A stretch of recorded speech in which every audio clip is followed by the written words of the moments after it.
So it's the right weekend today, and seems like I have a pattern this week with talking about the media. Uh, I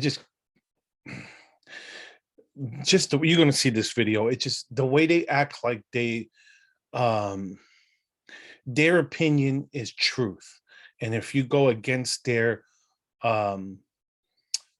against their opinion, then you're automatically wrong. Um, here's two of the biggest douchebags in media. Don Lemon and Brian Stelter. You can see this article, the article from Post Millennial. Don Lemon and Brian Stelter say Fox News doesn't belong in the White House briefing room. This is the irony. I'm going to play the video for you real quick. Let's see. That's not it there. This is it here. There we go. Saki even continue to call on Fox in the briefing room. I mean, they've been very courteous and I should say, kind, because if your network is promoting BS and lies about what is actually happening in the country and helping to inspire and incite an insurrection, why should they even be able to take part in a legitimate press briefing and legitimate journalism? Yeah, it's so tough because they're this January 6th stuff is just I don't know if you've seen there's text messages that came out and they keep changing the goalpost on January 6th and with the whole insurrection bullshit. They're saying that it was pre-planned, and then they released all these text messages, and in one of them they show that in all of them they show that obviously there was no plan of this because people were going crazy going, we need to stop this, it needs to be condemned. But meanwhile they're changing the goalposts and went from this is premeditated to okay, now we're going to investigate what. If it wasn't a planned insurrection, then what are you investigating now? You just want to pass the blame onto someone. And I know, well, I'll leave it there. Reporters still at Fox, very few getting airtime, and the last real good one just left the building. Same question, Brian. Even though she makes a very good point, even though they have vaccine rules and mask rules and mandates at their own places of business, but why the question about why do they even allow Fox to pretend in the briefing room that they're a real news organization? Well, I think we'd say historically, you got to keep as broad an opening to the press corps as possible, let in as many voices as possible, even let in cranks. And there's been a lot of cranks in the briefing room in the past, not Fox, but just randos that are able to come to the briefing. I think historically that's been the approach. Let as many people in as you can possibly fit in the room. But today at the briefing, what did Fox ask about? The Christmas tree being set ablaze, which was awful last week, and I was really disturbed to see it. But no one thinks that's the top 10 story in America today, except with Fox News. So, can I say this? No shit. Of course, it's a top story for them because it happened to them. That's just dumb. Anyways, what we have to do, I think, is recognize it for what it is. And you've been documenting it, Don. We've been trying to document it. Fox has changed dramatically.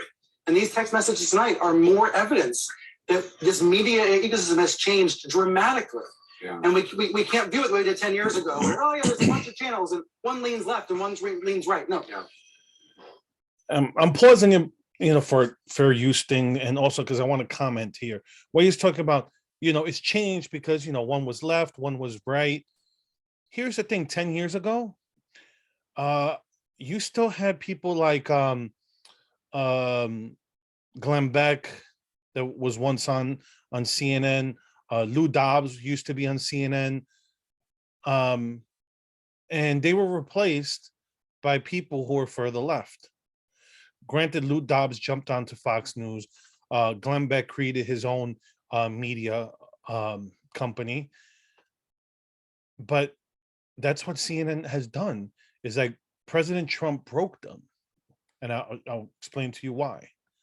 Now lean so far from reality then it's imperiled the country. It's obvious they don't care about the truth. Anytime you see something on the air or you read something, you're like, oh, it's Fox. So, you know, you got to take it with a grain of salt. Thank you very much. I appreciate it. That's what a normal person says about CNN. When people say they get their news from CNN, I go, oh, okay. So you're one of those people who, you know, right away you want to knock Fox News, but like I said, like I always say, read both sides. Where the stuff they agree, that's the real news. The stuff where they disagree, that's their opinion. And this is one where this is definitely his opinion. You know, but Don Lemon is not one to talk about, you know, crazy stories. Here's Don Lemon. I don't know if you remember this one. You know, he's talking about that he's news. Remember this little thing? Whether it was hijacking or terrorism or mechanical failure or pilot error, but what if it was something fully that we don't really understand? A lot of people have been asking about that, about black holes and on and on and on and all of these conspiracy theories. Let's look at this. Noah says, what else can you think about? Black hole, Bermuda Triangle. And then Deji says, so he was so desperate for ratings, okay? He put out about a black hole that took down flight. What was it again? Sorry, it's been so many years since that happened. Flight 370. So that's what I mean. This is what they do. You know, this is just a story from yesterday, right? Yesterday, I think this article. I'm sorry, this article was from the 13th. So yesterday, this is what this dimwit did.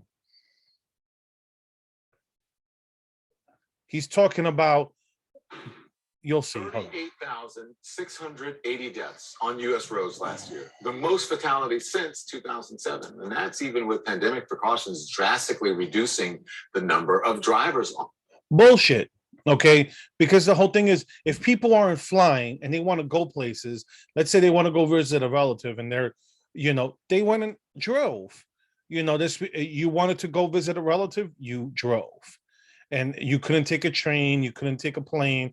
So people were driving. Even now, even after the, you know, even though we're towards, you know, maybe middle toward the end of the pandemic, you know, getting these variants that are, you know, degressing in I don't want to say severity, but in death, because they're getting weaker in the sense they're not killing you as easily as they were.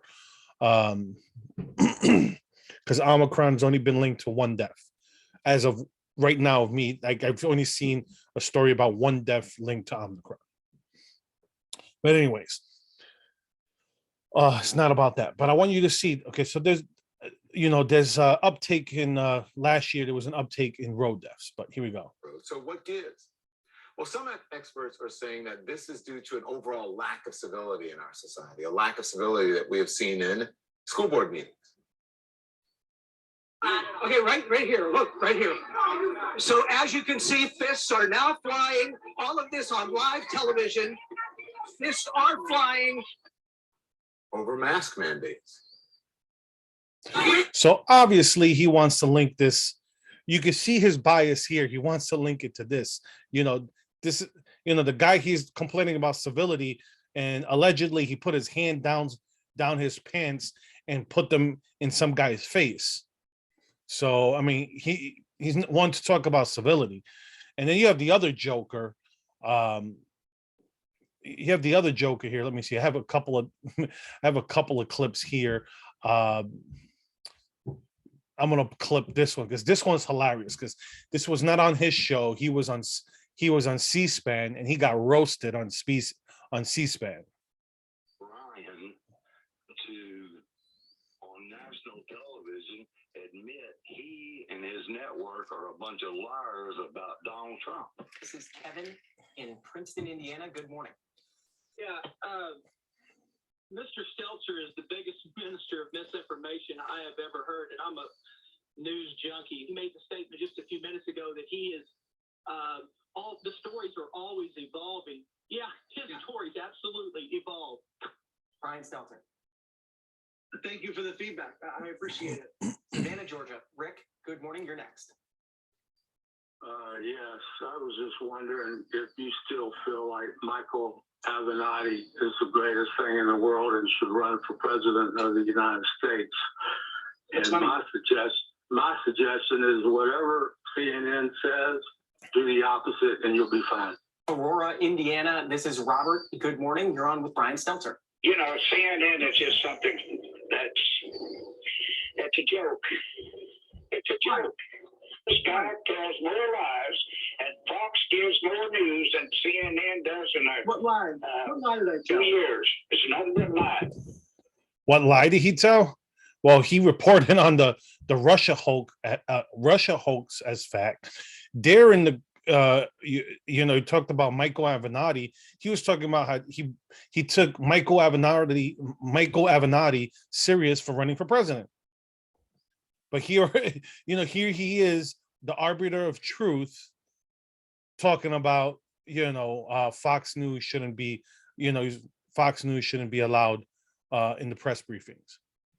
But meanwhile, Peter Ducey is nowhere near the prick that Jim Acosta was. Jim Acosta was horrible.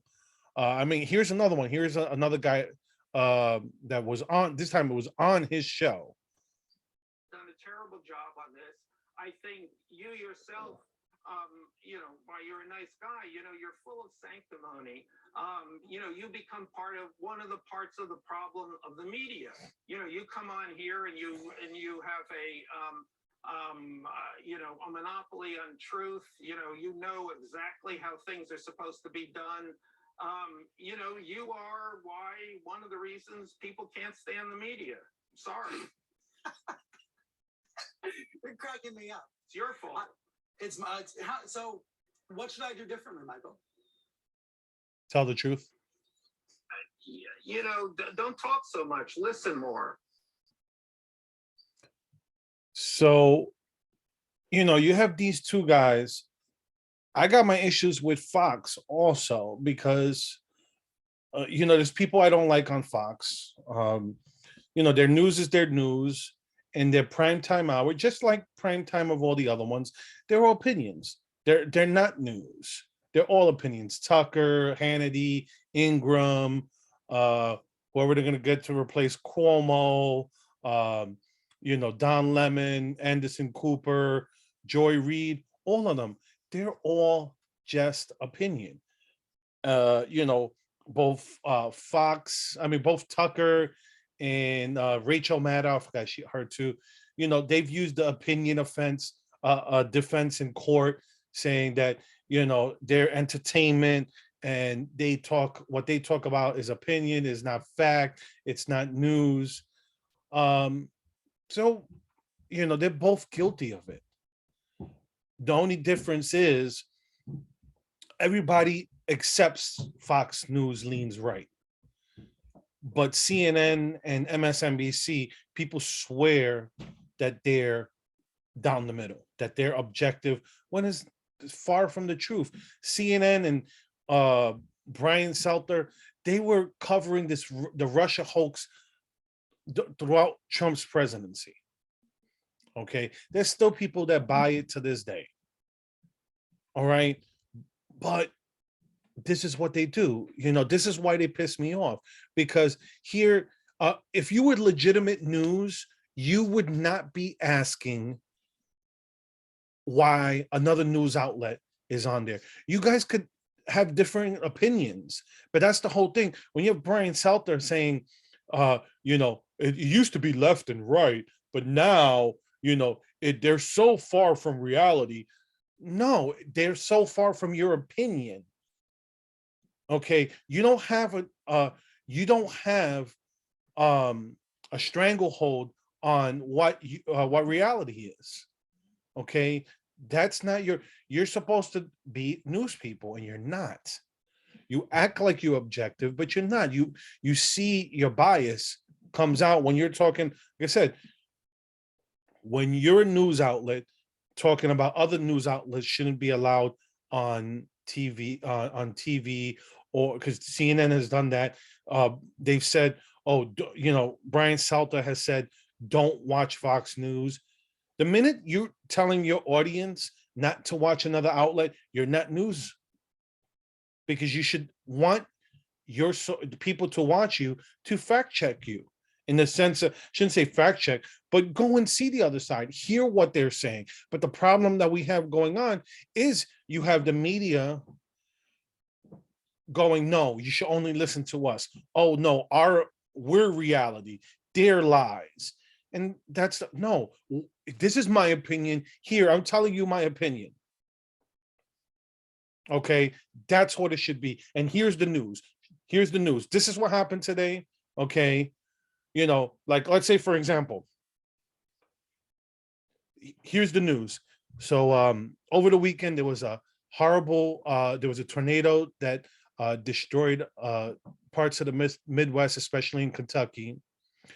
It seemed there's almost, is it about 70 people have died, with updates to come. There you go. That's the news. Here's what you hear from CNN.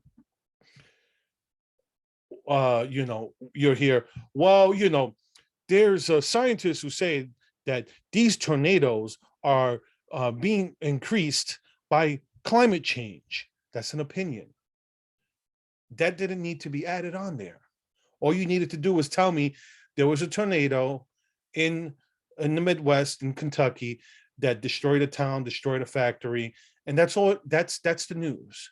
But when they throw in climate change, that two sides don't agree on, well, I should say, especially that there's disagreements on what's causing it and the ways to mitigate it.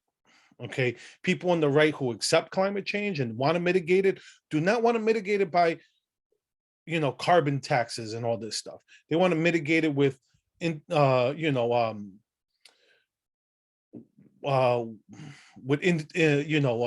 devices and new tech and stuff like that, that could, maybe we could use the extra carbon, maybe we could filter it out somehow. But no, that's not what they want on the left. If you disagree with their solutions on the left, you're a climate denier.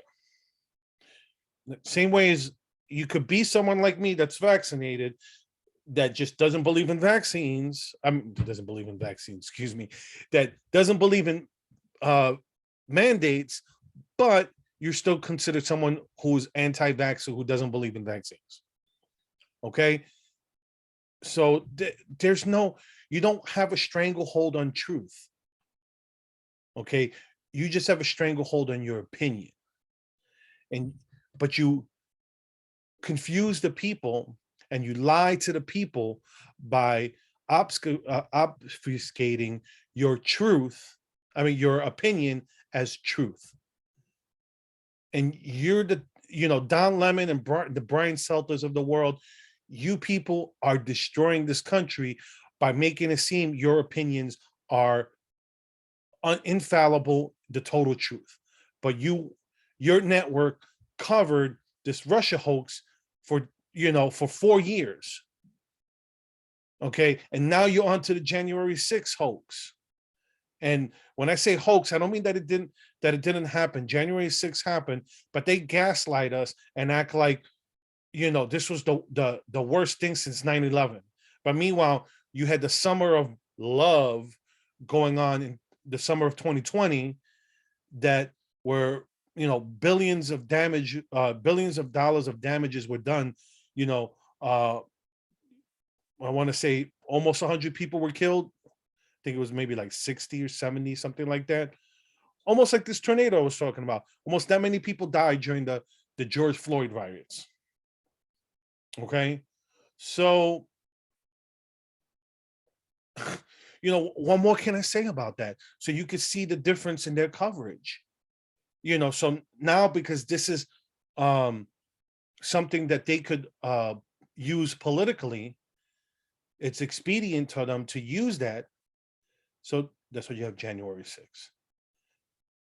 Because, imagine if we investigated January 6th the same way if we investigated the way we investigate the, let me start again. Imagine if we investigated the summer of love of, the George Floyd riots, the same way we're investigating the January 6th riot. Because that's what it was. It wasn't an insurrection. It wasn't a riot. It wasn't planned. Okay. They're changing the goalpost on that. Because they're going from it was pre-planned to, oh no, it's, no. It's, they just want to go, they want to keep changing to go as planned to, oh, it doesn't matter that it wasn't planned. Trump still encouraged it and whatever. This is why I don't,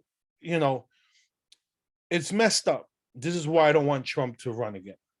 I would prefer someone like DeSantis, just because the fact that the media already did the hate fest, the hate fest on him for 4 years. That enough people hate the guy that they will never vote for him, and they'll walk on broken glass to vote against him. That's why we need someone with the spirit of Trump without his flaws. We need the fighter without his without that galvanizing of hate that the left done. Don't get me wrong, whoever comes out in that primary, they're already working on DeSantis now because they're scared shit out of him. But that's why I said we need a candidate that's gonna that has Trump's fighting spirit, that has the backbone, that's able to not generate that hate. And we need to be able to call the media out, whoever wins the primary. If Trump doesn't, someone actually beats Trump in the primary, we need to be on top of the media before they try to get the Democrat hate machine against that person, because that's what goes on. Anyways, I'm going to leave it there. I don't even know. Normally I have my video letting me know how long I've been talking. If not, I'd stay on here for hours. So I'm the Right Rican. You can follow me on YouTube and Rumble. So I post my videos. You can interact with me on social media, Facebook, Twitter, Telegram, Clout Hub, Gab. I said that twice. Getter, Parler, all of those. I'm on it. You leave me comments. If you see my, whether it's Facebook, whether it's Rumble, you leave me comments. I will comment back usually, or at least click like, just so you can know yes, I do read them, and usually I will respond. So anyways, that being said, have a good one.